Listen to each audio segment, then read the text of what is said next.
La campaña de boicot, desinversiones y sanciones fue determinante para acabar con el régimen de apartheid surafricano. Hoy, hace casi 20 años después, volvemos a aplicar esta estrategia de desobediencia civil para acabar con otro régimen de apartheid, el israelí. La población civil palestina nos pide que boicoteemos y sancionemos al Estado de Israel mientras éste no cumpla con el derecho internacional.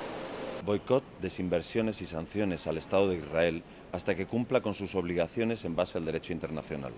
Es decir, hasta que desmantele el muro del apartheid, hasta que ponga fin a la ocupación y colonización de los territorios árabes ocupados en 1967, Cisjordania, la Franja de Gaza, Jerusalén Oriental y los Altos del Golán sirios.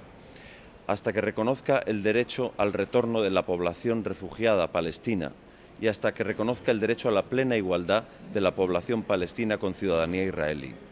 Para todo eso necesitamos tu apoyo.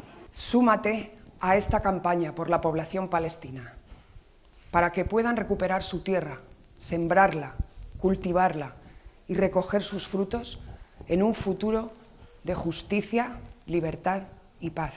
Perquè la població palestina també té dret a la música i a la cultura. No podem legitimar un estat d'apartheid. Boicot al govern d'Israel. Porque las instituciones académicas no son neutras.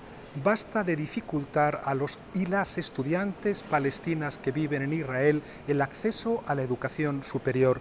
Basta de bloquear y destruir las universidades palestinas en Gaza, Cisjordania y Jerusalén Oriental.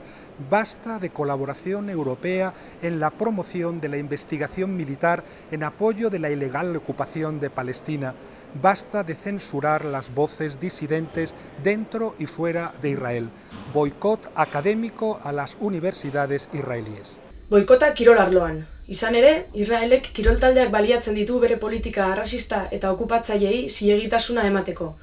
Batez ere, futbol eta saskibaloi taldeak. Horregaitik, kirol arloan ere boikota egin behar zaio Israeli. Porque no podemos financiar la ocupación. Boicot al Estado de Israel. Zigorrak.